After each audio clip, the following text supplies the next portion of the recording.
Teman-teman gue yang masih pada nggak suka sama Soeharto mungkin mulai harus banyak baca lagi ya teman-teman. Dan nggak baik sebenarnya kita nggak sukaan gitu kan ya. Pertanyaannya nggak suka itu sudah mempelajari belum? Nah itu artinya ngapain sih udah lah gitu kan. Toh semua berjasa kita hargai jasanya. Termasuk presiden yang sekarang juga kita sangat appreciate atas.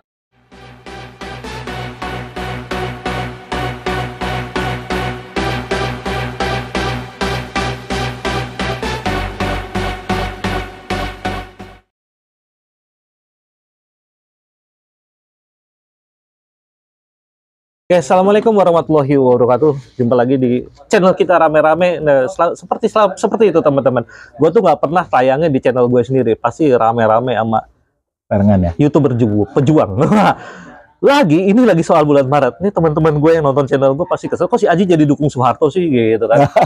Wow, ya udah. Jadi people change. Sekarang bersama Pak Mahfudi. Mahfudi. Mahfudi. Mahfudi. Saya panggilnya Pak Pudi. Rebutan I sama Pak Mahfud. Pak Mahfud aja.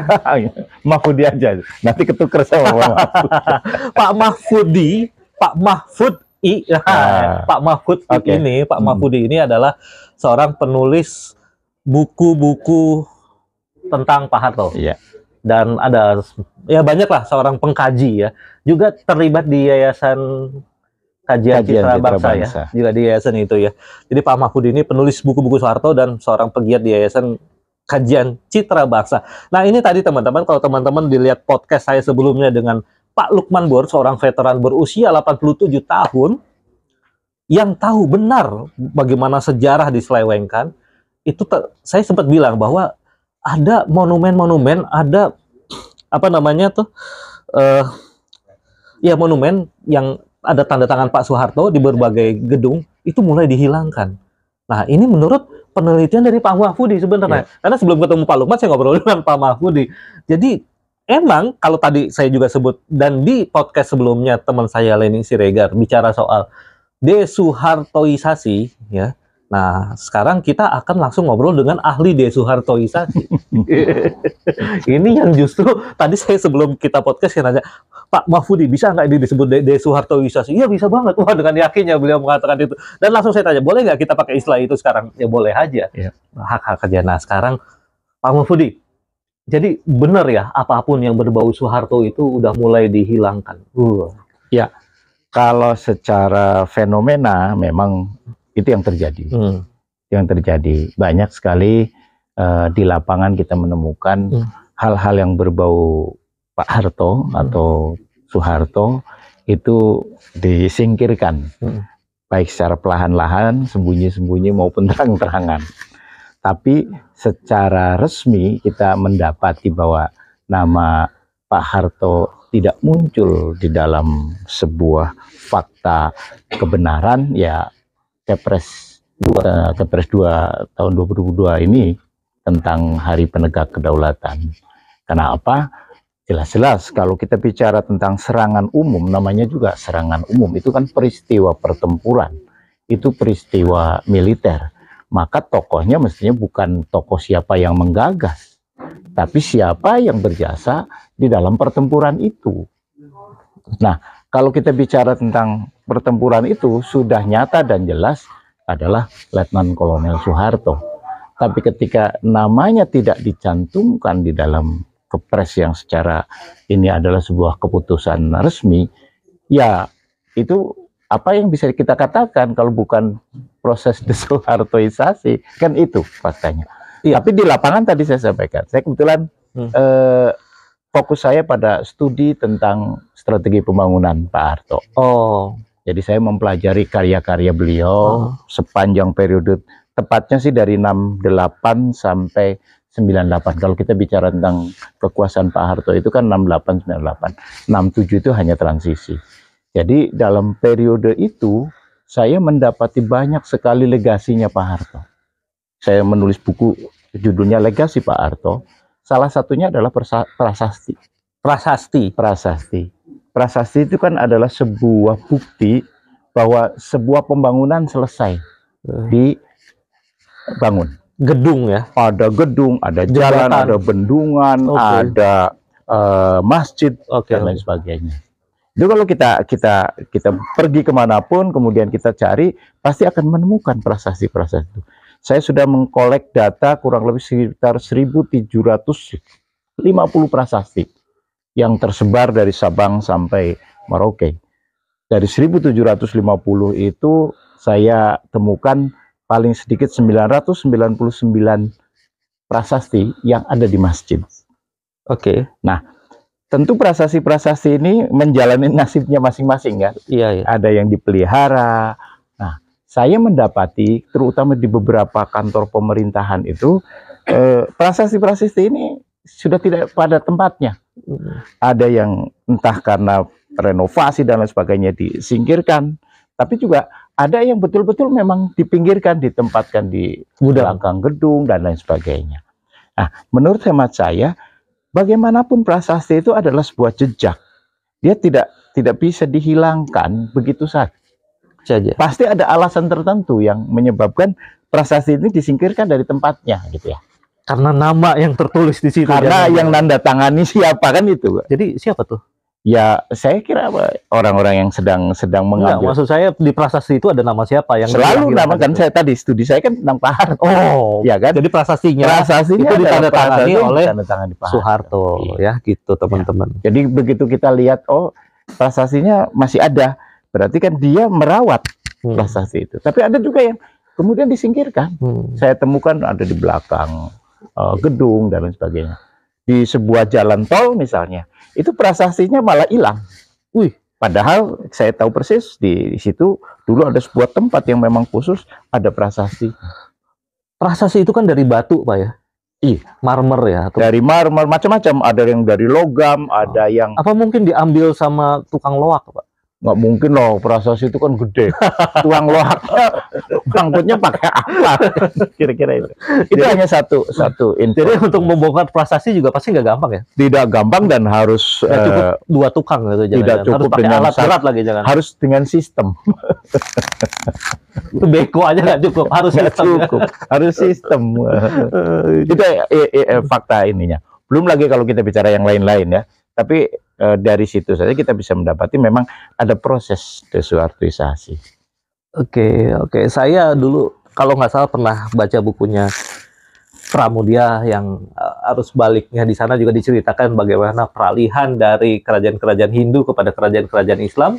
Itu menurut penulis itu prasasti-prasasti Hindu juga dihancurkan dan dihilangkan. Ini jangan-jangan, jangan-jangan lagi ya.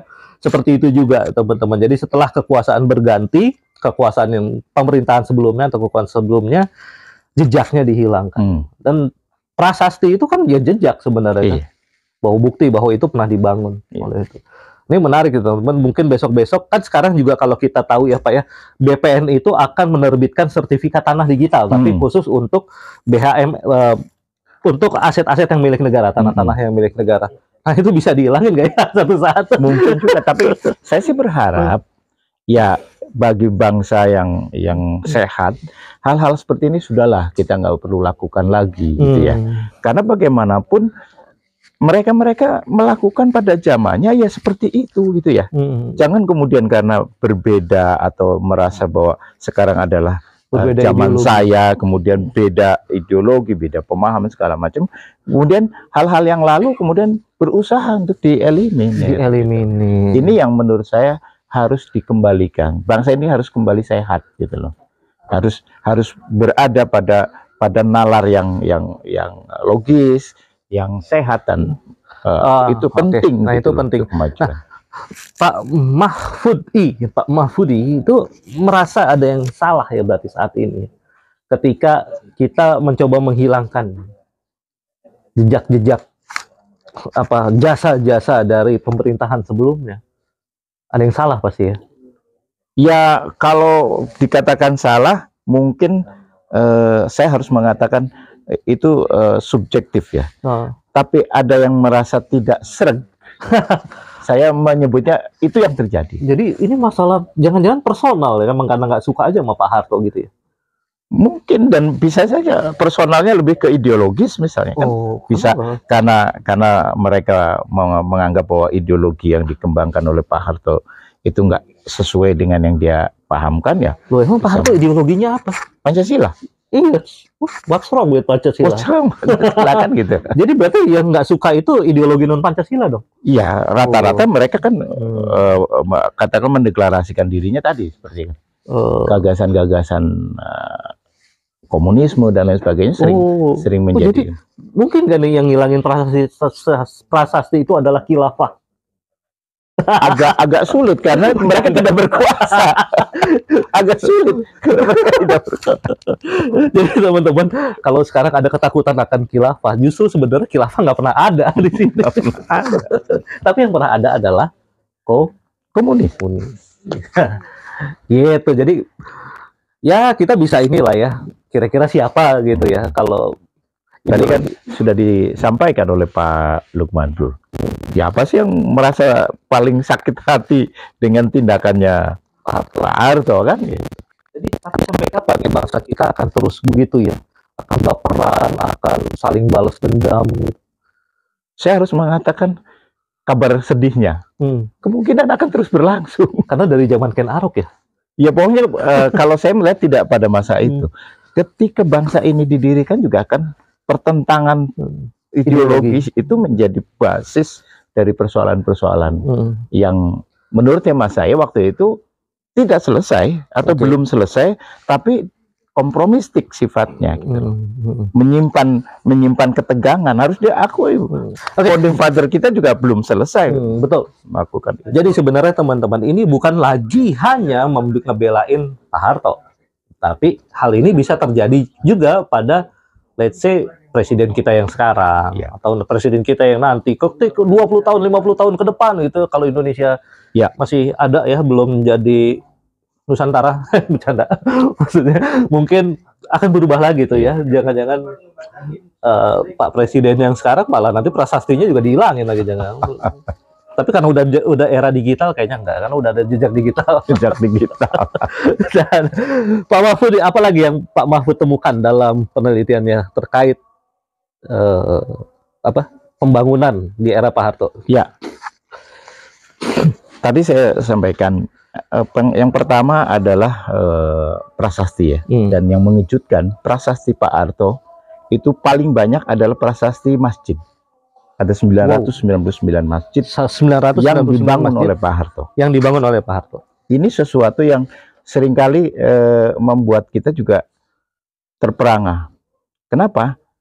Selama ini banyak dalam pemberitaan atau informasi bahwa Pak Harto itu bermusuhan dengan Islam. Tapi pada faktanya enggak. Dan membangun 999 masjid. Itu kan gambaran bahwa tidak ada seorang presiden pun di dunia ini yang berhasil membangun 999 masjid. Dan itu uang siapa, Pak? Uang pegawai negeri sipil dan prajurit.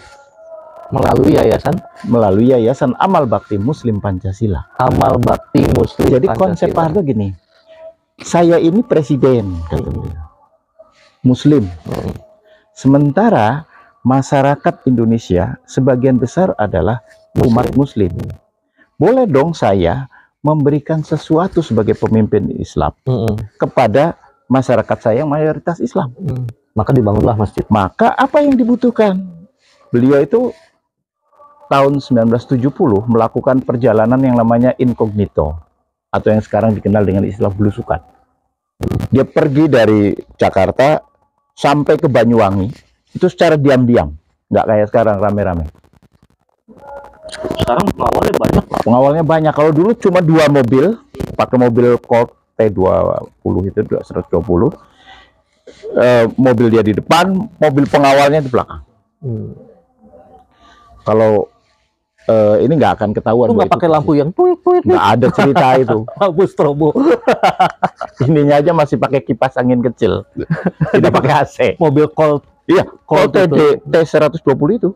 Iya. Perjalanan itu kayak mobilnya Roma Irama deh. Zamannya itu kan itu sudah mewah itu.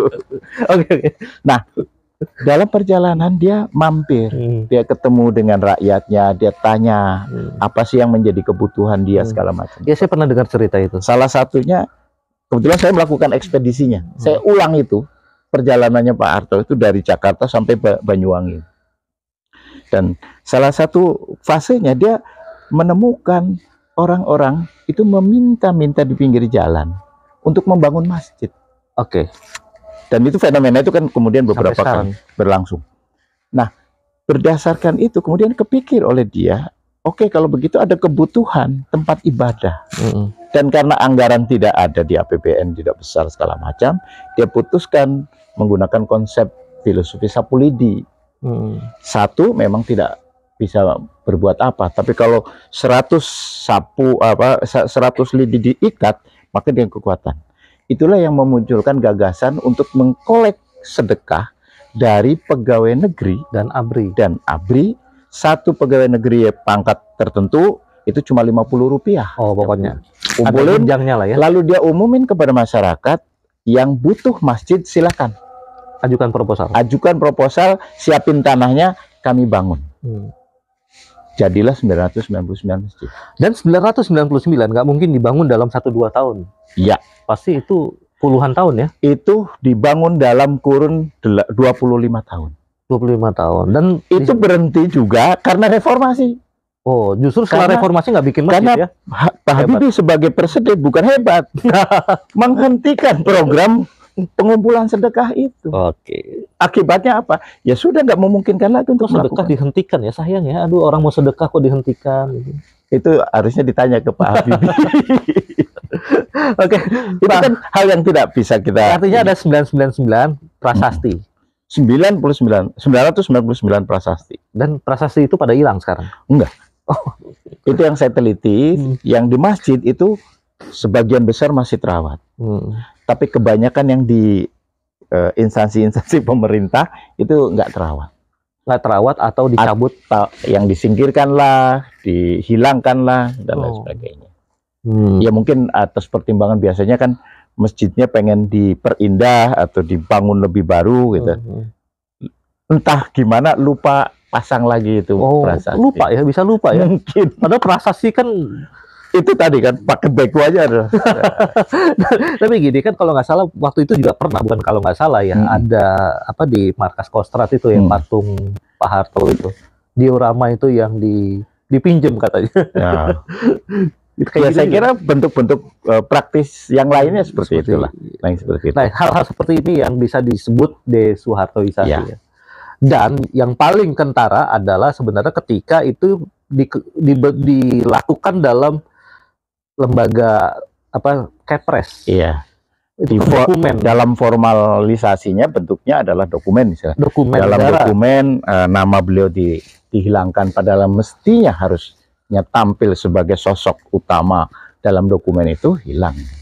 Oke, itu kasar nggak sih? Ya secara ini ya bilang kasar lah.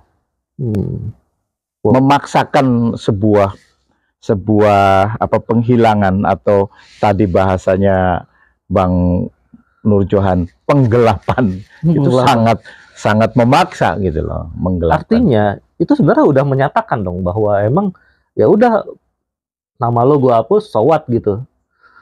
Ya kita tidak tahu pikiran mereka seperti apa. Tapi secara de facto ya kenyataannya seperti itu. Oke. Kita kayaknya belum. Masih banyak. Saya ingin mengatakan bahwa tadi sama dengan yang lain, bahwa kalau kita berpegang pada kebenaran sejarah dan kita ingin bangsa ini sehat, masih terbuka kok presiden ini melakukan revisi gitu loh. Kepres itu. Iya. Dan ya kita berharap pemerintah ini sehat gitu. Sebenarnya nggak ada salahnya ya. Bukan sesuatu yang rigid gitu. Maksudnya memang Pak Harto kan memang berjasa kan di masanya ya. Iya. Pak Soekarno juga berjasa. Semua kan, semua nama-namanya. Kenapa sih mesti harus dipersoalkan gitu hanya karena mungkin perbedaan-perbedaan pada saat berikutnya gitu. Kan peristiwa itu nggak bisa dihapus dari memori bangsa. Dan ada bukti-buktinya, karena yang soal Kemusuk itu, tragedi Kemusuk kan tadi di podcast teman-teman Mbak Leni Siregar dan Prof. Hikmahanto misalnya terungkap bahwa loh, Kemusuk itu di penduduk desa Kemusuk dihabisi oleh Belanda karena Belanda tidak berhasil menemukan Pak Harto di sana. Itu kan faktual sekali. Belanda menyerang ke Musuk bukan karena 1 Maret, itu salah, karena itu terjadi sebelum 1 Maret, tapi karena 4 kali serangan sebelumnya yang bukan 4 kali, malah sekali serangan pertama. Sekali doang. Sekali serangan kepada pos-pos Belanda di Jogja, dan itu membuat Belanda berang dan mereka mencari Soeharto. Betul. Sampai ke Musuk, ternyata Pak Harto nggak ada di sana, maka warga desa dihabisi. Artinya kan memang peran Pak Harto di era perang sentral. Kalau enggak, ngapain dia yang dicari? Ngapain, nggak ada kerjaan kan? Gitu. Dan bahwa akhirnya 1 Maret dia sebagai pelaksana memang inspirator, penggagasnya. Itu cerita berikutnya lah. Tapi kan kalau kita bicara serangan umum, kan bukan persoalan gagasan, tapi soal siapa yang siapa yang berani mengambil inisiatif untuk di depan, gitu, nembak gitu loh. Nah, bukan siapa yang berpikir gitu. Kalau saya lebih inilah. Ya, karena yang namanya serangan umum, kalau cuma di dalam pikiran nggak pernah jadi serangan. Iya. Ya. Gitu. Oke, gimana Pak Fudi? Ada lagi? Cukup. Wah, ini kalau mungkin nanti akan ketemu lagi dan akan ada data-data baru lagi yang seru-seru soal sejarah kita. Boleh. Yang tadi kata Pak Nur digelapkan. Wah, maka kita akan terus hidup dalam kegelapan. The dark era. Wah. Oke, semoga bermanfaat teman-teman gue yang masih pada nggak suka sama Soeharto, mungkin mulai harus banyak baca lagi ya teman-teman. Dan nggak baik sebenarnya kita nggak suka gitu kan. Pertanyaannya nggak suka itu sudah mempelajari belum? Nah, itu artinya ngapain sih, udahlah gitu kan. Toh semua berjasa, kita hargai jasanya. Termasuk presiden yang sekarang juga kita sangat appreciate atas aneka pembangunan dan kemajuan-kemajuan yang sudah dipimpin oleh beliau ya selama ini. Oke, kita yakin semoga konten ini bermanfaat. Billahi taufiq wal hidayah. Wassalamualaikum warahmatullahi wabarakatuh. Waalaikumsalam. Thank you.